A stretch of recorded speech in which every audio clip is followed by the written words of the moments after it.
Olá, amigos! Que alegria estarmos aqui mais uma vez no nosso espaço virtual da Casa de Francisco, nosso querido Jefa, para mais um momento de palestra. Hoje o nosso estudo será conduzido pelo companheiro Dylan Araújo, com um tema muito pertinente para o nosso momento, a justiça das aflições.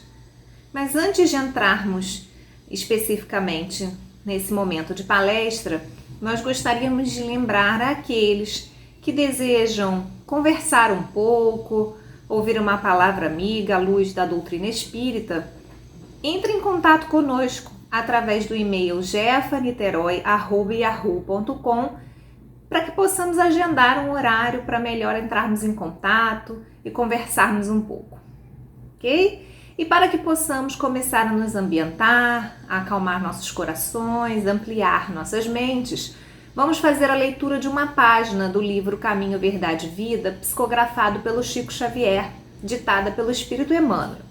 E a página intitula-se Aflições. Mas alegrai-vos no fato de serdes participantes das aflições do Cristo. Primeira Carta de Pedro, capítulo 4, versículo 13. É inegável que em nosso aprendizado terrestre atravessareis dias de inverno ríspido, em que será indispensável recorrer às provisões armazenadas no íntimo, nas colheitas dos dias de equilíbrio e abundância. Contemplareis o mundo na desilusão de amigos muito amados, como o templo em ruínas sob os embates de tormenta cruel. As esperanças feneceram distantes, os olhos permanecem pisados pelos ingratos. Os afeiçoados desapareceram, uns pela indiferença, outros porque preferiram a integração no quadro dos interesses fugitivos do plano material. Quando surgir um dia assim em vossos horizontes, compelindo-vos à inquietação e à amargura, certo, não vos será proibido chorar. Entretanto, é necessário não esquecerdes a divina companhia do Senhor Jesus. Supondes, acaso, que o Mestre dos Mestres habita uma esfera inacessível ao pensamento dos homens? Julgais, porventura, não receba o Salvador ingratidões e apodos por parte das criaturas humanas diariamente? Antes de conhecermos o alheio mal que nos aflige, ele conhecia o nosso e sofria pelos nossos erros. Não olvidemos, portanto, que nas aflições é imprescindível tomar-lhe a sublime companhia e prosseguir avante com a sua serenidade e o seu bom ânimo. Então, depois de uma leitura tão bela como essa, vamos fechar os nossos olhos, acalmar nossos corações e elevar os nossos pensamentos em prece para agradecer a Deus, nosso Pai bondoso, a Jesus, nosso amado Mestre, e a todos os espíritos que estão sempre à disposição do trabalho do bem. Agradecer pela oportunidade de aqui estarmos compartilhando esses momentos com saúde, com alegria, com bom ânimo e, sobretudo, com fé. Obrigada, Senhor, pelo dom da vida, pela nossa saúde e pelos aprendizados que estamos tendo a oportunidade de ter. Obrigada pela disponibilidade do companheiro Dylan de aqui estar nos trazendo palavras de alento, ensinamentos do Mestre, para que não esqueçamos jamais de que nunca estamos sozinhos e de que Tu, Jesus, permanece no leme, conduzindo o nosso planeta em todos os momentos. Pedimos que continuem auxiliando, acompanhando todos os nossos irmãos que estão trabalhando nesse momento, para que possam prestar auxílio aos nossos irmãos que estão doentes, para aqueles que de alguma forma estão sendo instrumentos do amor do Cristo na Terra. Que o amor, a serenidade, a fé permeiem os nossos corações, que os amigos espirituais possam sempre estar na nossa companhia, mantendo-nos conectados ao plano maior, em vibrações positivas, em vibrações de amor, de alegria, de serenidade, de fé. Mais uma vez agradecemos por tudo e pedimos que permaneçam conosco hoje e sempre. Que assim possa ser.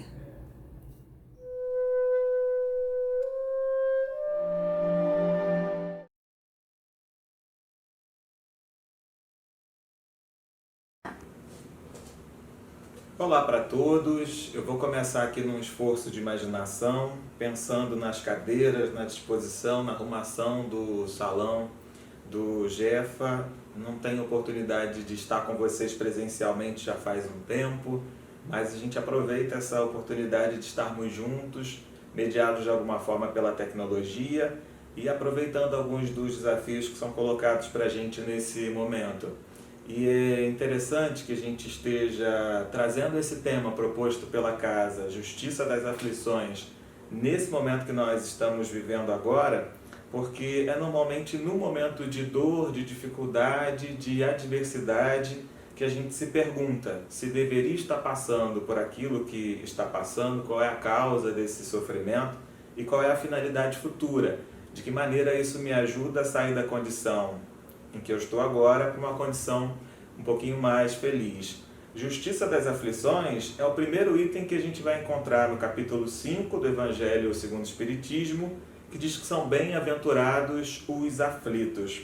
Esse título é uma maneira de resumir aquilo que Jesus contou no Sermão da Montanha e que a gente encontra no Evangelho, encontra no Novo Testamento, na mensagem de Mateus. Então, a gente pega o Sermão da Montanha, nas bem-aventuranças, Jesus vai dizer que são bem-aventurados os que choram, aqueles que têm sede, que têm fome de justiça, aqueles que sofrem perseguição, e de maneira geral, que essas bem-aventuranças vão trazer um motivo a mais para que a gente se empenhe e tenha coragem para continuar agindo da maneira correta, mesmo que a resposta da vida imediata, da vida material, não seja aquela que a gente gostaria que fosse. Agora, essas bem-aventuranças fazem sentido apenas quando a gente considera que existe vida além da existência terrena. Quando Jesus traz a promessa das consolações do futuro, das compensações, nós temos aí uma ideia de justiça que só se concretiza caso a gente consiga expandir o horizonte da nossa imaginação, dilatar a nossa compreensão do que é a vida e passar a levar em consideração que o esforço que a gente faz aqui, a conduta que a gente adota aqui, tem uma repercussão que vem também depois do momento dessa passagem pela vida na Terra. Sem essa promessa e sem essa expectativa, sem essa fé com relação à vida futura, essas promessas que Jesus faz acabam perdendo o sentido. Então, bem-aventurados os aflitos, como resumo das bem-aventuranças de Jesus, nos traz uma ideia básica de fortalecer a nossa relação com a existência espiritual, quer dizer, a gente tentar viver a nossa vida com as nossas decisões do cotidiano, com as posturas que a gente adota no cotidiano, levando sempre em consideração que a vida é mais do que esse momento que a gente está vivendo aqui na Terra. Isso para a gente tem sido um grande fator de encorajamento. Eu me lembro da música da Marielza Tiscati, que se chama Justiça e Fé, e que nos deixa mais ou menos nesse ponto em que a gente se encontra do ponto de vista coletivo, né? Ela fala de um personagem, não diz se é um homem ou se é uma mulher, que trazia o coração repleto de esperança, traçava planos de alegria e os sonhos adornavam seus dias. Mas aí, segundo a Marielza Tiscati na música, veio o temporal. O futuro trouxe a dor, e aí aquela pessoa da música se encontra justamente nesse momento em que ela descobre que aquilo que ela plantou no passado trouxe para um momento do presente que ela não gostaria de viver.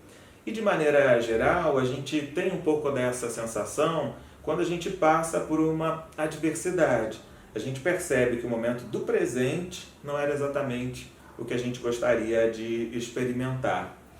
Essa reflexão da justiça das aflições vai nos socorrer, nos lembrando que para qualquer dificuldade que a gente passe, existe uma causa justa. E esse é o primeiro aspecto de consolação do Espiritismo. Não é o único, mas é importante. E de que maneira a gente pode ter certeza de que o nosso sofrimento está ligado de alguma forma a uma causa justa? Para que a gente tenha essa certeza, é necessário que a gente primeiramente acredite na ideia de Deus. O Evangelho segundo o Espiritismo, nesse item, vai nos lembrar que Deus, para que seja Deus, e aí entra um componente da filosofia, né? Imaginar o conceito, a ideia de Deus, ele precisa ser necessariamente justo em todas as possibilidades de justiça, né? Ele precisa ser todo justiça e ao mesmo tempo ele precisa ser todo misericórdia. Porque se tiver limite na justiça, mesmo que pela imaginação, nós seríamos capazes de formular, de elaborar a ideia de um ser que tivesse um pouquinho mais de justiça do que Deus. E aí esse outro ser é que seria Deus. Então, o nosso pressuposto básico de Deus, do que é Deus, nós precisamos considerar que Ele é todo justiça e ao mesmo tempo todo misericórdia. Se Deus é justo, necessariamente aquilo por que nós passamos precisa ter uma causa justa e atrelada à nossa conduta e não à conduta de terceiros. É por isso que na doutrina espírita, e aí eu abro um parêntese para a gente fixar um pouco melhor a ideia, nós tratamos da ideia do perdão, lembrando sempre que, embora alguém possa ser o motivo do nosso escândalo, embora alguém possa ser utilizado pela providência divina para que a gente possa ser atingido, nós somos atingidos somente quando nós plantamos alguma coisa no nosso passado. Ou quando nós passamos por uma provação, tem uma relação direta com o nosso futuro. Mas no estágio evolutivo que nós estamos, são tantas as questões do nosso passado que é mais natural que os enfrentamentos do hoje guardem também uma relação com o nosso ontem. E a partir daí a gente já não responsabiliza, ou não deveria mais responsabilizar terceiros por aquilo que nos acontece. Então é uma ideia de uma causa que está em algum lugar do nosso passado, às vezes a gente até é capaz de lembrar. Você pode passar por alguma coisa na sua família, no seu ambiente de trabalho, e facilmente você percebe qual é o evento anterior, em que momento da sua conduta, qual foi a sua ação que pode ter provocado aquela reação. E às vezes a gente não consegue se dar conta, porque já se passaram os anos nessa vida, e quando a gente não consegue encontrar a causa nessa vida, precisamos cada vez mais ter a certeza de que essa causa pode estar nos acontecimentos do passado. Mas até aí, a gente entender que a nossa condição de sofrimento individual ou a nossa condição de sofrimento coletivo está ligada a uma causa justa, ainda não é uma consolação por completo. Você imagina que você possa, por exemplo, conversar com uma mãe e ela percebe que o filho está passando por uma situação de sofrimento. Chegar até essa mãe e dizer, olha, seu filho está sofrendo porque ele fez por onde, ainda não é uma consolação por completo, né? O que nos traz consolação, e a gente vai verificar isso já no exemplo de Jesus, das bem-aventuranças, é a certeza de que esse sofrimento é necessariamente passageiro. Além dele ser justo, ele vai ter um fim. E, além de ter um fim, ele pode ainda nos conduzir a uma situação de felicidade no futuro, que depende, é claro, né, do quanto a gente aprende ou não aprende com essas oportunidades. Então a gente parte das bem-aventuranças já no Evangelho, já nos exemplos de Jesus. Mas nós temos hoje a nosso favor a literatura espírita que vem expandir essa ideia. Jesus nos diz que existe a consolação futura e essa consolação pode estar além dessa vida, além dessa reencarnação. A doutrina espírita vem trazer na sua literatura uma série muito variada de exemplos para que a gente possa ter uma confirmação, para que a gente possa adquirir e estudar relatos. Então, se a gente for olhar, por exemplo, para a obra básica, vamos encontrar no livro Céu e Inferno uma série de relatos de espíritos que, de acordo com o modo como eles viveram na Terra, encontraram consequências mais positivas ou mais negativas por aquilo que eles plantaram. Então a gente já na literatura básica consegue verificar o modo como o Espiritismo vem dilatar essa ideia, dando exemplos práticos e que em muitos casos dialogam diretamente com a conduta de vida que a gente pode estar levando nesse momento. E aí, se nós expandirmos essa busca para a literatura complementar, vamos encontrar, por exemplo, na obra de André Luiz, vamos encontrar também na obra da médium Ivone Pereira, a gente vai ter vários casos, vários relatos de pessoas que passaram aqui pela experiência terrena, vão dizer, né, quais são os aspectos mais importantes dessas reencarnações e vão dizer também aquilo que encontraram no além-túmulo, nos ajudando a cada vez mais fortalecer esse nexo, né, da causa da nossa experiência do presente, atrelado a alguma coisa que nós vivemos no passado. Se no livro dos Espíritos nós temos a ideia de que a reencarnação está ligada à ideia que nós fazemos de justiça e ao mesmo tempo à revelação, hoje a gente já poderia colocar um terceiro componente que é a experiência e que é a própria ciência. Então antes a gente explicava a ideia da reencarnação dizendo, olha, sem a reencarnação não é possível que tenha justiça. E se não houver justiça, já não é possível mais acreditar em Deus. Então aquele que acredita em Deus e acredita na justiça divina, precisa acreditar também na sequência da vida e nas oportunidades novas. Era mais ou menos assim que a gente defendia a ideia da reencarnação e ainda defende, né? Além disso, o Livro dos Espíritos fala da revelação, para fazer referência a tudo aquilo que já ficou escrito, né, no Antigo Testamento, no Novo Testamento, e que faz referência direta ao fenômeno da reencarnação. Hoje nós poderíamos também adotar a ciência como justificativa para a reencarnação, citando algumas pesquisas, né? Nós tivemos o Ian Stevenson, tivemos a doutora Ellen Van Baar, que ao coletar os relatos das reencarnações, conseguiram de alguma maneira estabelecer um paralelo entre aquilo que foi vivido numa vida pregressa e aquilo que foi vivido na última reencarnação daquele sujeito que participou da pesquisa. Quer dizer, hoje a gente tem um material cada vez mais farto para compreender como é que funciona a ação e a reação na nossa vida. Então a gente já consegue expandir um pouco a literatura e perceber as causas das nossas aflições, mas cada vez mais ter a possibilidade de olhar para o futuro e pensar que a gente pode continuar reescrevendo a nossa história de uma maneira diferente.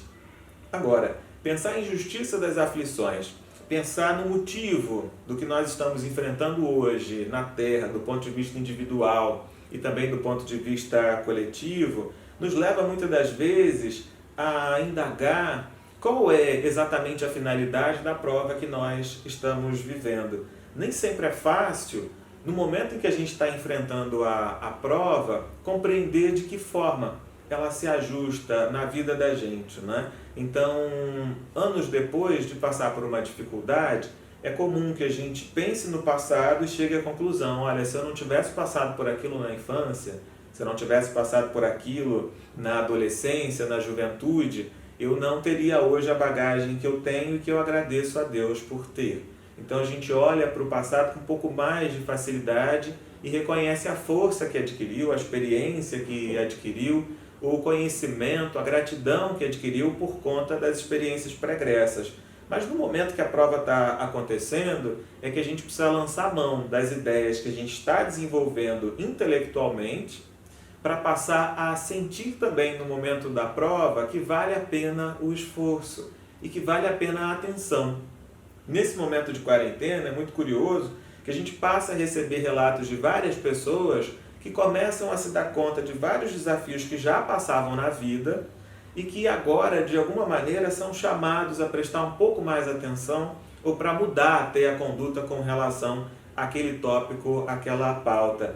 Seria muito interessante que a gente na vida, ainda que corrida, conseguisse perceber também, né? Por que a gente está nesse emprego, por que a gente está nessa família, por que nós estamos em determinada vizinhança, por que estamos sendo atingidos pelo fenômeno da vida, como a gente percebe que está. Essa pergunta que cada um precisa se fazer nos conduziria de uma maneira um pouco mais tranquila para a resignação que a gente precisa ter no enfrentamento da prova. E aí a gente precisa lembrar, né, a ideia da resignação que a gente compartilha na doutrina espírita é não uma simples aceitação daquilo que a gente está passando, mas é como se a gente adotasse uma postura de gratidão a Deus por aquilo que a gente recebe, mas mantendo o compromisso sempre de tentar melhorar as coisas. Então a gente aceita as coisas do jeito que elas estão, mas com o compromisso sempre de tentar modificar, seja essa uma circunstância interior ou uma circunstância do mundo à nossa volta. E aí eu costumo recorrer a uma frase que é muito boba, mas que nos ajuda de alguma forma, que é um ditado antigo que diz que o melhor argumento contra o vento frio é vestir o casaco. É uma ideia bem básica, mas nos ajuda a pensar que no momento como esse, se a gente reclama que está frio, o vento continua ventando frio. Se a gente chora porque está frio, o vento vai continuar ventando e vai continuar frio. Agora, se a gente começa a brigar com todo mundo, né? Se a gente se exalta, se a gente entra em desespero, o vento vai continuar ventando frio. Então a gente aceita a realidade como está. Olha, está ventando e está frio. A partir daí, o que eu consigo fazer? Eu consigo fechar a janela? Eu consigo vestir um casaco? Enfim, é a gente olhar para a realidade como está hoje e perceber que reclamar não vai nos levar a uma outra condição. Entrar num bate-boca, que infelizmente tem acontecido, e até potencializar essas possibilidades pelas mídias sociais, né? Muita gente discutindo, algumas discussões são importantes e outras a gente percebe que não vale a pena. Então essa exaltação não vai fazer com que a gente consiga mudar muita coisa do nosso panorama. A partir daí a gente volta para o desafio, que é tentar compreender qual é a ação que de fato pode nos levar a uma melhoria no cenário que nós estamos compartilhando em família ou como comunidade, né? Pensando no bairro, pensando na cidade, pensando no país que nós hoje compartilhamos durante essa reencarnação. Então a nossa ideia é olhar para o panorama da nossa vida e perceber a partir dali o que é possível fazer. Agora, uma outra questão que nos acompanha e que vai nos acompanhar ainda durante muito tempo das nossas reencarnações, do nosso processo evolutivo, é uma compreensão um pouco mais dilatada da necessidade da dor para a nossa reencarnação. Porque nós vamos ver nesse item do Evangelho segundo o Espiritismo essa ideia de que o sofrimento muitas das vezes é necessário para que exista de alguma forma a felicidade futura. E aí a gente fica se perguntando, né? Será que sofrer por sofrer já nos leva diretamente para uma condição de felicidade? Na ideia que a gente traz do passado, da Igreja Católica, por exemplo, existia essa necessidade de passar por um sofrimento quando nós tivemos por destinação o purgatório, para depois do purgatório a gente chegar numa condição de felicidade. Então o purgatório, como ele foi estabelecido, significava que nós nos arrependemos do nosso pecado, mas ainda estávamos marcados por esses pecados. Então era necessário primeiro tirar essas manchas e daí a necessidade de um tempo no purgatório. Então você fica lá no fogo do purgatório, que era um fogo brando, né? O fogo mais alto era o fogo do inferno, o purgatório tinha um fogo um pouquinho mais brando. E a partir dali, a partir desse tempo, você pode chegar até o paraíso. Hoje, na condição de espíritas, a gente sabe que passar um tempo no fogo, né, do purgatório e chegar no paraíso, a gente chega no paraíso mais tostadinho, né, mais cozido, mas chega com os mesmos defeitos que a gente carregava, porque o sofrer por sofrer não significa necessariamente que nós fomos alçados a uma condição melhor. É necessário que esse sofrimento, de alguma forma, estimule a nossa transformação. Daí a gente poder hoje estar sofrendo até, talvez, menos do que precisaria, mas nós não chegamos ainda no ponto exato em que a gente pode aproveitar a lição. E isso talvez seja uma das coisas mais importantes para a gente trazer para essa discussão. É enxergar a nossa existência na Terra como uma etapa importante do nosso processo evolutivo. Aquilo que nós colhemos, mesmo do mal que a gente plantou no passado, pode ser apenas 1% daquilo que a gente fez, 2%, 10%. Se o aluno estiver bem preparado, se já estiver na hora, ele pode receber 99%, mas esses seriam os casos mais raros. O que eu quero dizer com isso? É que mesmo a dor que nos visita hoje, ela chega numa proporção com a qual a gente ainda consegue lidar. ela chega de uma maneira que a gente possa tirar algum proveito. A não ser nos casos em que a gente adiou a prova, que a gente fugiu com muita rebeldia da prova e de repente toda essa circunstância ao nosso redor cai no nosso colo, né? Para poder apressar a lição e para poder despertar de alguma forma na nossa consciência. André Luiz fazia uma comparação dizendo que as gazelas abrem os olhos ao cantar dos pássaros, mas as pedras só despertam com explosões de dinamite. Muitas das vezes os pássaros estão cantando à nossa volta, né? Nos trazem as oportunidades de reflexão, nós recebemos conselhos, assistimos palestras nas casas espíritas, temos a conversação amiga, às vezes a gente ouve uma música, aquela música dialoga com o momento e com a postura que a gente precisa modificar e a gente não modifica. A partir daí, em alguns momentos, nós somos alçados a essa outra condição. São as explosões de dinamite, né? Para de alguma forma ajudar a despertar a consciência. Mas isso, no decorrer da nossa vida, costuma ser exceção. A maioria de nós tem tempo para refletir entre uma prova e outra, entre uma dificuldade e outra, e às vezes são poucos os momentos em que a prova realmente é mais aguda, a prova realmente é mais intensa. Então a gente consegue perceber um pouco melhor esse caráter educativo, até mesmo da provação que chega até nós. E à medida que a gente exercita, perceber esse caráter educativo, fica um pouco mais fácil dialogar com a ideia da necessidade do sofrimento, de passar por circunstâncias que vão nos levar para uma condição um pouquinho mais feliz do que essa que nós estamos agora. Se nós imaginarmos a semente que tem a potência de se transformar numa árvore, para que ela surja na plenitude de uma árvore, ela precisa antes romper. E com certeza esse processo de ruptura é um processo doloroso para a semente. Emmanuel também vai dizer no livro Fonte Viva que o trigo, para que ele surja na glória do pão que serve as mesas, que é muito bem acolhido nas casas, primeiro ele precisa passar pelo moinho. Ele é triturado no moinho. E aí, se você perguntasse para o trigo o que ele acha do moinho, com certeza o depoimento dele não seria um depoimento muito favorável. Da mesma forma, a madeira que precisa passar pelo serrote, que precisa passar por vários instrumentos que vão ali provocar na madeira algum nível de sofrimento, mas ela se transforma num púlpito, numa mesa, numa cadeira, quer dizer, ela se mostra na sua potência de utilidade, de contribuição, depois que ela passa por esses instrumentos. Mas se você pedir para que a madeira faça o seu depoimento sobre o martelo, sobre o serrote, com certeza o depoimento vai ser parecido com aquele que a gente faz hoje do nosso planeta e das ocasiões que nós temos enfrentado, né? Normalmente, na nossa infância ainda espiritual, a gente olha para as oportunidades de aprendizado e reclama, porque a gente percebe que está passando por um moinho, né? Que de alguma maneira nós estamos sendo triturados, pode ser do ponto de vista material, do esgotamento, mas muitas das vezes também do ponto de vista emocional, do ponto de vista dos nossos sentimentos, nessa hora em que a provação se faz mais aguda, que a provação se faz mais intensa. Mas é só aos poucos que, ao crescer, nós vamos percebendo a necessidade de passar por esse moinho e a importância de ressurgir de alguma forma renovados no futuro. Tem uma historinha do livro do Wallace Rodrigues, E para o Resto da Vida, que traz um pouquinho desse entendimento que a gente está tentando compartilhar aqui. Fala sobre um menino que ele estava sempre arrumando encrencas, arrumando problemas, e quando o bicho pegava, né, quando ele percebia que a situação chegava numa gravidade maior, ele gritava à mãe, e a mãe ia lá retirá-lo daquela situação. A própria mãe, com o passar do tempo, começou a ficar cansada, né, de ser demandada para poder resolver essas querelas, essas situações da vida infantil.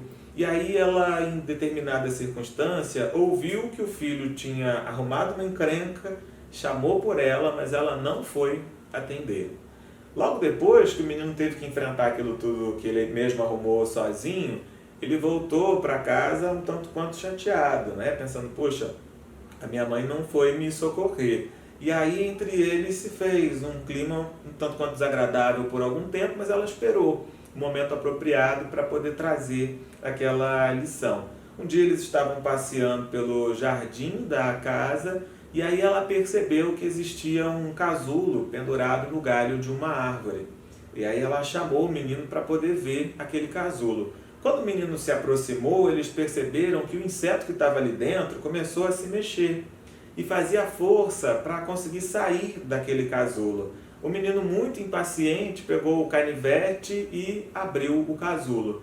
E quando eles abriram o casulo, eles perceberam que o ser que estava ali dentro ainda estava formando as asas. Ainda precisava passar por mais um tempo naquela luta.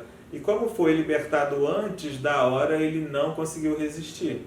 O menino ficou um pouco triste, mas logo depois a mãe aproveitou aquele exemplo para dizer que naquele momento a luta precisava ser do inseto. Era naquele esforço que o desenvolvimento do próprio corpo iria se completar, para que, deixando aquela condição de lagarta, pudesse vir a se tornar borboleta. E eu acho que essa história ela tem uma metáfora muito forte para nós, que somos seres rastejantes aqui da crosta terrestre, né? Que ainda vivemos muitas limitações no nosso corpo material e que aspiramos um dia a esse voo de borboleta, né? Uma liberdade maior para os nossos espíritos. Agora, essa liberdade tem o custo do nosso aprimoramento. Hoje o espírito livre do corpo, mas atado aos vícios, ele continua na crosta terrestre. Infelizmente é o caso de muitos irmãos que desencarnam, mas que ainda têm os interesses, os desejos, a sua psique está ligada ainda a essa atmosfera da Terra. E aí mesmo saindo do corpo, é como se saíssem do casulo antes da hora. A metáfora, claro, tem limitações, não significa que desencarnaram antes do tempo, mas que desencarnaram antes de desenvolver essas asas que poderiam proporcionar uns voos mais amplos. A liberdade hoje do espírito, a gente sabe que ela depende de muitas coisas, e entre elas a possibilidade de ser livre de si mesmo, quer dizer, ser livre dos próprios vícios, conseguir se autodeterminar, quer dizer, conseguir eleger o que é melhor para ele. E eleger aquilo que é melhor para nós depende da gente conseguir resistir às tendências que nós carregamos e que nos conduzem ainda a caminhos infelizes. Depende de resistir também às influências que estão à nossa volta, porque do contrário a gente simplesmente segue o fluxo, em vez de caminhar naquela direção que nós acreditamos que é melhor para nós, mesmo que nessa marcha às vezes a gente se sinta um tanto quanto sozinho. E é somente nas experiências da vida é que a gente vai adquirindo a força que é necessária para superar a nós mesmos e, ao mesmo tempo, para superar essa influência que está colocada ao nosso redor. Então, todo esse tema nos trouxe o seguinte percurso. Nós passamos pela ideia da vida futura, que precisa ser fortalecida dentro de nós. Nós precisamos cada vez mais, nas circunstâncias do cotidiano, olhar a vida como espíritos. Hoje, por exemplo, nós estamos diante de um fenômeno mundial, de uma pandemia, que ameaça a saúde e, em pouco tempo, os casos mais graves passam a ameaçar também a vida. Desconsiderando a continuidade da existência, o nosso desespero ele tende a ser muito maior, porque no lugar de pôr fim a uma experiência que é transitória e que é passageira, a gente passa a considerar que a aniquilação da vida vai acontecer como um todo, quer dizer, não haverá mais a consciência e a possibilidade de dar o próximo passo. Mas quando a gente consegue vencer esse medo, porque temos a certeza de que a vida continua, aí o nosso olhar passa a ser o de vivermos essa experiência utilizando o máximo dos conhecimentos que nós temos. Diziam-se, né, em alguns locais da antiguidade que os mestres, antes de ensinar, eles sentavam. É muito comum que a gente tenha essa figura, inclusive lembrando de Jesus, né? Ele se sentava sobre o barco, sentava sobre uma pedra, para depois de estar ali sentado, ele começar a ensinar. E essa é uma figura importante, que é um convite para que antes de agir e antes de falar, a gente se assente sobre o conhecimento que nós já adquirimos. Porque é muito comum que a gente esqueça aquilo que já aprendeu no momento em que nós somos convidados a agir. E hoje nós estamos sendo convidados a agir de muitas formas. Cada um tem pertinho, né, de si alguém que está precisando de algum tipo de amparo. E pode ser a consolação da palavra, pode ser uma escuta amiga, pode ser um apoio material, e às vezes a gente resiste a essas aproximações porque temos cuidados excessivos, né? Cuidados além daqueles que a gente precisaria ter. O Espírito Bezerra de Menezes, vocês provavelmente tiveram contato, né, com essa mensagem através de Divaldo Franco, nos disse de uma maneira bem clara, né, que nós não devemos fugir do lugar onde fomos colocados, se somos convocados a servir, a pretexto de ter cuidados excessivos com a nossa saúde. Então a gente precisa ter muita responsabilidade para pensar sobre isso, porque não significa que a gente pode voltar para as nossas atividades que são corriqueiras e que poderiam ser adiadas, colocando, né, esse retorno na conta do Espírito Bezerra de Menezes, porque não é essa a proposta que ele traz. Então, mais uma vez, é importante frisar, né? A gente não vai se lançar a uma aventura que nos coloque em riscos desnecessários. Aliás, a gente traz um Instituto de Conservação justamente para que a gente possa valorizar o fenômeno da vida e fazer o que é possível fazer para proteger a nossa vida. Mas, ao mesmo tempo, vale lembrar que estamos aqui no mundo para evoluir à medida que a gente concorre para o bem geral. Então, não podemos pretextar, né, cuidados excessivos e abdicar das tarefas a que somos chamados. De forma geral, o que a gente pode levar desse nosso encontro, né, é a certeza de que a lei do progresso dá para cada um de nós a oportunidade de buscar o bem que nos falta para que a gente possa continuar marchando em direção à felicidade. A lei divina nos traz a oportunidade de merecer esse bem-estar que nós queremos na vida futura. Então nós olhamos para nós e olhamos também para a coletividade na Terra como aprendizes que vão ter sempre as oportunidades renovadas de seguir na caminhada evolutiva. E esse, com certeza, é um dos grandes consolos que a doutrina espírita nos traz. A ideia de que não só aquilo que nós estamos passando tem uma causa justa, mas que tem também uma finalidade no futuro. E dessa maneira a gente tem um pouquinho mais de condição de passar pelas provas que nós passamos, mas sem perder do nosso horizonte a vida feliz que nós estamos buscando de alguma maneira. Então eu vou encerrar por aqui essa exposição. Acho que a gente deu conta do conjunto principal, né, de itens que a gente encontra nessa proposta da justiça, das aflições, e vou fazer a prece de encerramento, buscando aqui a ajuda da espiritualidade que ganhou um desafio a mais. Normalmente a espiritualidade precisa harmonizar só o ambiente, um ambiente só, né? Em que se encontra aquele que profere as palavras e aqueles outros que escutam as palavras. Nesse momento, até de distância temporal, a gente vai pedir a iluminação aqui no momento em que as palavras estão sendo proferidas, mas pedir que todos os lares daqueles que tiverem acesso a esse conteúdo sejam visitados todos esses lares.